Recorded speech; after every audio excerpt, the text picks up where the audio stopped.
విశ్వామిత్రుడు నేర్పింది ఏమిటి అంటే నిగ్రహం నేర్పాడు రామచంద్రమూర్తికి. నిగ్రహం లేకుండా ఏది ఉన్నా ప్రమాదమేనండి.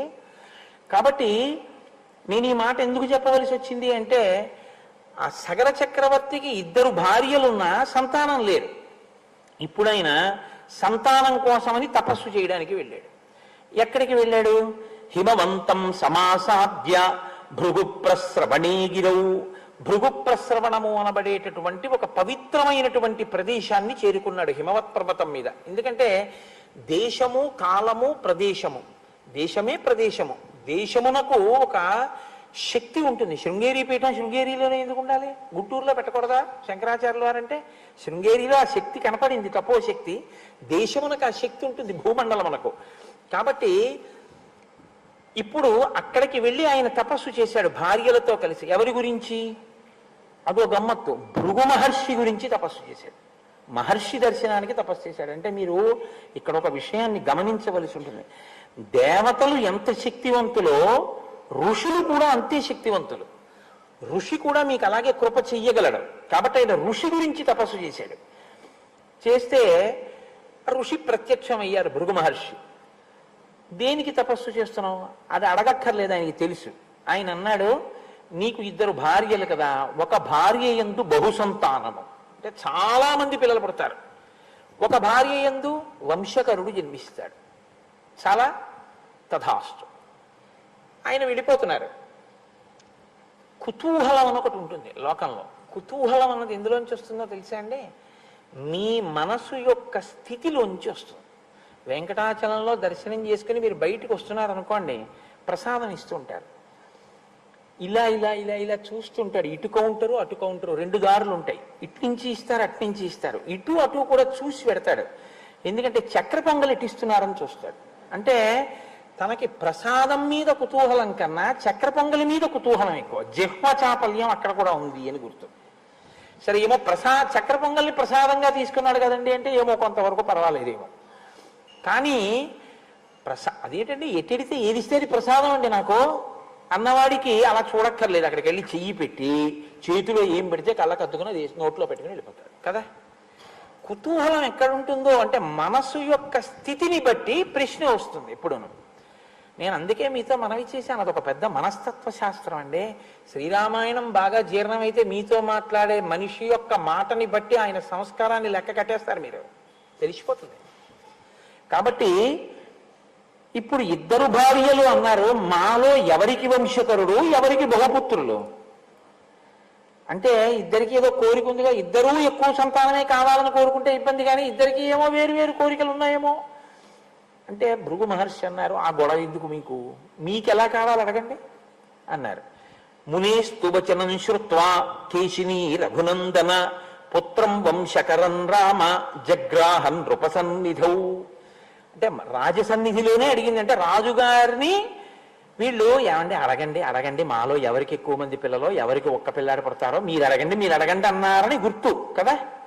మళ్ళీ భార్యల్ని తీసుకుని భృగు మహర్షి దగ్గరికి వెళ్ళి నిలబడి అడిగాడంటే ఏంటండి దాని అర్థం? కుతూహలమును ప్రదర్శించిరి. ఇప్పుడు భృగు మహర్షి మీరే అడగండి అన్నారు. అంటే పెద్ద ఆవిడంది, మునేస్తు వచనం శ్రుత్వా కేశిని రఘునందన ఓ రామ, రాముడికి చెప్తున్నాడు పిలిచి ఈ కథంతాను. ఆ ముని ఆమెని అడిగినప్పుడు నాకు వంశకరుడైనటువంటి ఒక్క కుమారుడు కావాలి అని అడిగింది. అందుకని మహర్షి అన్నారు, తథాస్తు, నీకు వంశకరుడైన కుమారుడు లభిస్తాడు. రెండో ఆవిడంది, షష్ఠిం పుత్ర సహస్రాణి సుపర్ణ భగినీ తదా మహోత్సాహాన్ కీర్తిమతో జగ్రాహ సుమతి సుతాం. సుమతి 2వ భార్య. ఈవిడ చాలా చిత్ర విచిత్రమైనటువంటి స్థితిలో ఉంటాయి ఒక్కొక్కరి మనస్సు. ఆ మాటకి ఉండేటటువంటి అర్థాన్ని తెలుసుకోకుండా, దాని లోతుపాతులు పరిశీలనం చేయకుండా గబుక్కుని ఉత్సాహపడిపోతే అలాగే ఉంటుంది. షష్ఠిం పుత్ర సహస్రాణి, 60,000 మంది పిల్లలు నాకు కావాలని, ఎక్కువ మంది పిల్లలు కావాలని. 60,000 మంది పిల్లలు. సుపర్ణ భగినీ తదా, కశ్యప ప్రజాపతి కూతురు కాబట్టి గరుత్మంతుని చెల్లెలు. అందులో సుపర్ణ భగినీ తదా గరుత్మంతుని చెల్లెలు సుమతి. మహోత్సాహాన్ కీర్తిమతో. మహోత్సాహాన్ అంటే, ఈ మహోత్సాహాన్ అంటే ఎటువంటిదంటే, ఈ పని చెయ్యి అన్నారనుకోండి, ఏమంటే అలా చేస్తే ఇబ్బంది వస్తుందేమో ఒకసారి ఆలోచించండి అని అనడు. ఒకవేళ ఎవరైనా ఇంకా చెప్దామన్నా అక్కడ ఉండడు. ఏమయ్యో ఆగ అలా వెళ్ళిపోతున్నాయంటే దానివల్ల ఇబ్బంది వస్తుందేమో అని మళ్ళీ ఏమైనా చెప్దాం అనుకున్నారనుకోండి, ఆయన అక్కడ ఉండడు, వెళ్ళిపోతాడు ఆ పని మీద. అత్యుత్సాహం అనమాట, మహోత్సాహాన్. అంత ఉత్సాహం ఉన్నవాళ్ళు 60,000 మందిని కీర్తిమతో, కానీ కీర్తిని గణిస్తారు, అంటే వాళ్ళ పేరు మీద అలా కీర్తి నిలబడిపోతుంది. అటువంటి వాళ్ళని నాకు కావాలి అని అడిగింది. రాస్తు ఆయనకి ఏముంది, మహానుభావుడు వాక్కు చేత ఇవ్వగలడు. ఇద్దరికి మీకు ఇలాగే నేను కటాక్షిస్తున్నాను, అలాగే మీకు సంతానం కలుగుతుంది అన్నారు. సరే, ఇద్దరు ఇంటికి వెళ్ళిపోయారు. వెళ్ళిపోయిన తరువాత సగర చక్రవర్తి భార్యలలో పెద్ద ఆవిడికి ఒక కుమారుడు కలిగాడు. ఆయనకి అసమంజసుడు అని పేరు పెట్టారు.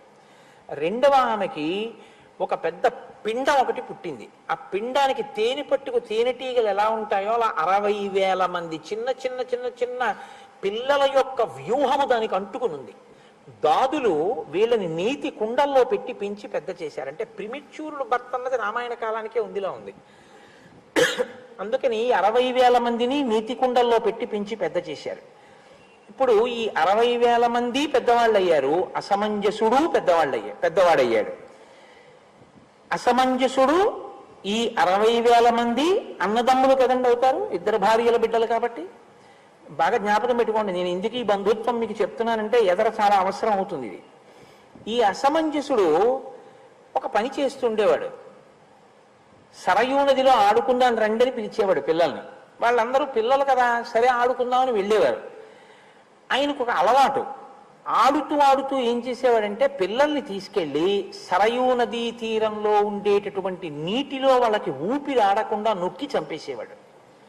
వాళ్ళు గిలగిలగిలగిల తన్నుకుని చచ్చిపోతే రాజుగారి కొడుకు కదా, ఇంటికి వెళ్ళిపోయేవాడు. ఇది ఎంతకాలం ఓర్చుకుంటారు ప్రజలు? చెప్పి చూశారు రాజుగారికి. రాజు చాలా తీవ్రంగా మాట్లాడాడు, నువ్వు ఇలా చేయకూడదని చెప్పాడు. అది మనకి ఎందువల్ల తెలుస్తుందంటే ఆయనకి తర్వాత పెళ్ళైపోయి కొడుకు కూడా పుట్టాడు కాబట్టి మారాలి కదా. మారలేదనే అర్థం. కొడుకు పుట్టేశాడు, ఆ కొడుక్కి అంశుమంతుడు అని పేరు కూడా పెట్టాడు సగర చక్రవర్తి. అయినా అతను మారినట్టు కనపడదు, అతను పిల్లల్ని అలా చంపుతూనే ఉన్నాడు.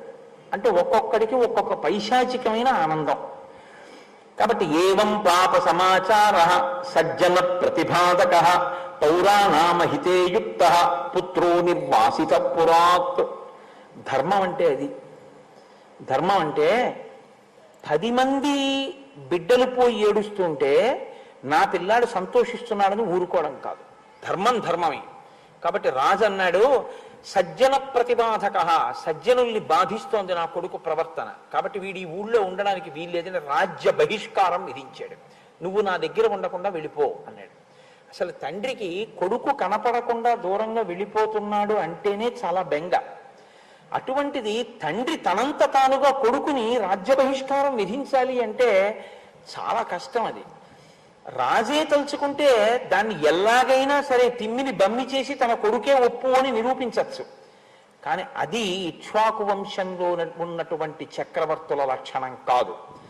ధర్మం కోసం అవసరమైతే తన కొడుకుని విడిచిపెట్టాడు రామ సగర చక్రవర్తి. జ్ఞాపకం పెట్టుకో. ఇప్పుడు ఏం చేస్తోంది ఇది రాముడి మీద గుర్తించండి. త్యాగం చెయ్యగలిగిన లక్షణాన్ని పెంచుతోంది. ఇదే నేను మీకు చెప్పింది. ధర్మం కోసం, ప్రజల కోసం అవసరమైతే కడుపున పుట్టినటువంటి కొడుకుని విడిచిపెట్టాడు మా వంశంలో ఉన్నటువంటి పెద్ద ఆయన. పూర్వీకుల యొక్క గౌరవం కోసం, ప్రజలకి రాజారాముడుగా తాను కూర్చునే ధర్మం కోసం అవసరమైతే సీతమ్మ తల్లిని దూరంగా పెట్టగలిగినటువంటి మనస్థితిని, అటువంటి వజ్రశక్తిని రామచంద్రమూర్తికి ఇచ్చినటువంటి శక్తి ప్రచోదనానికి బీజం ఎక్కడుందంటే విశ్వామిత్రుడి వాక్కులో ఉంది. ధర్మం కోసం ఎలా నిలబడాలో నేర్పాడు మహానుభావుడు. అందుకు చెప్తాడు, ఎక్కడ ఏ కథ చెప్పాలో చెప్తాడు. ఎంత అందంగా మాట్లాడతాడో చూడండి. అనుష్టుప్లో మాట్లాడతాడు, పెద్ద ఏం విశేషమైన వర్ణన చేయడు, ఒక్క మాట. కానీ అది జారిపోయింది అనుకోండి, ఆ మాట అది పట్టుకోలేదనుకోండి రాముడి వ్యక్తిత్వం దిద్దపడదు. గురువు నోటి వెంట వస్తున్నటువంటి మాట, ప్రతి మాటని పట్టుకోవడంలోనే అభ్యున్నతి ఉంటుంది. గురువు గారి పని ఏంది మాట్లాడమే పని అనుకుంటే శిష్యుడు ఉద్ధరణ పొందలేడు. ఏవం పాప సమాచార సజ్జన ప్రతిబాధక పౌరాణామహితే యుక్త పుత్రో నిర్వాసిత పురాత్. రాజ్యంలోంచి వెళ్ళగొట్టాడు. వెళ్ళగొట్టి ఆయన కొడుకైనటువంటి అంశుమంతుణ్ణి మాత్రం దగ్గర పెట్టుకున్నాడు. ఎందుకు పెట్టుకోవాలి అంటే, నువ్వు మీ అబ్బాయిని తీసుకుని అవతలపోవలేదు.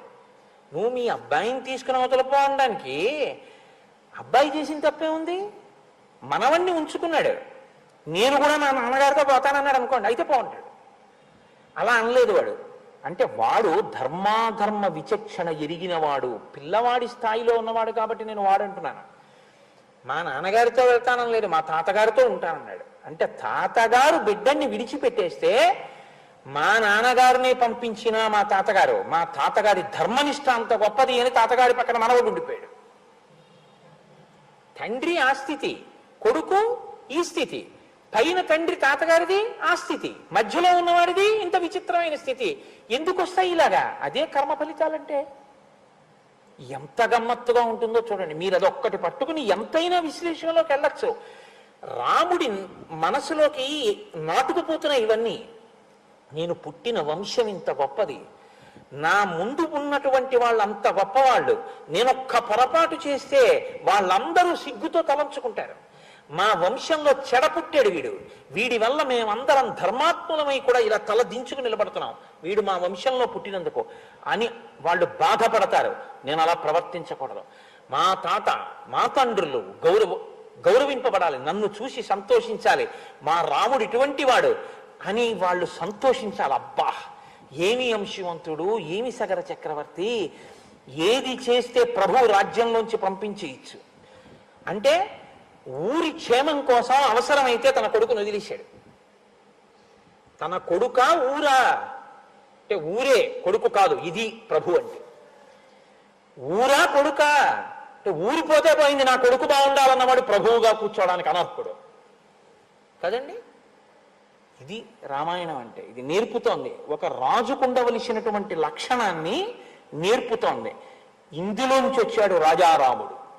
ఈ రాజారాముడు మనకి ఆదర్శ పురుషుడయ్యాడు. చెక్కినవాడు విశ్వామిత్రుడు. అందుకే నాకు ఆయన పేరు చెప్తే చాలంత గౌరవం. నాకు బాలకాండ చెప్పడం అంటే ఎందుకు సంతోషం అంటే, ఆ మహానుభావుడి పేరు 10 మాటలు ఉచ్చరిస్తానని సంతోషం. కాబట్టి విశ్వామిత్రుడే కాదు, లోకంలో ఎక్కడ ఏ గురుస్థానంలో ఉన్న వ్యక్తి అయినా నా దృష్టిలో ఆయన విశ్వామిత్ర తత్వం ఉన్నవాడే అని నేను నమ్ముతాను.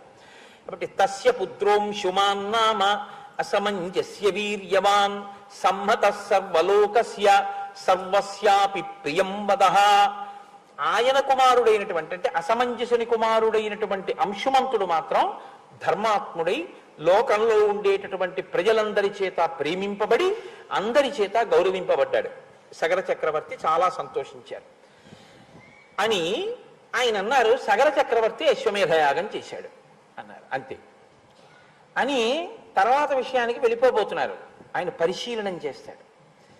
ఇలా చెప్పినా వింటాడా? దాంట్లో వివరం తెలుసుకోవాలని ఏమైనా కోరుకుంటాడా? అందుకని అన్నారు, సగర చక్రవర్తి అశ్వమేధయాగం చేశాడయా, అశ్వమేధయాగం పూర్తయిపోయింది. తర్వాత ఆయన వంశంలో అంటున్నారు, ఆగండి గురువుగారు ఆగండి ఒక్కసారి, అశ్వమేధయాగం చేశారా? మా వంశంలో సగర చక్రవర్తి మా పూర్వీకుడు మహానుభావుడు, ఏం అశ్వమేధయాగం అండి, ఎంత గొప్పదండి అశ్వమేధయాగం అంటే. శ్రోతుమిచ్చామి భద్రంతే, గురువుగారు నన్ను కృప చెయ్యండి, వివరంగా చెప్పండి అని ఎలా అడుగుతాడు. గురువుగారు నన్ను కృప చెయ్యండి, శ్రోతుమిచ్చామి, నాకు బాగా వివరంగా వినాలనుంది. మహానుభావులు ఎంత గొప్పగా చేశారండి మా పూర్వీకులు, విస్తరేణ కథామిమాం, బాగా వివరించి నాకు చెప్పరా గురువుగారు, నా మీద కృపచేత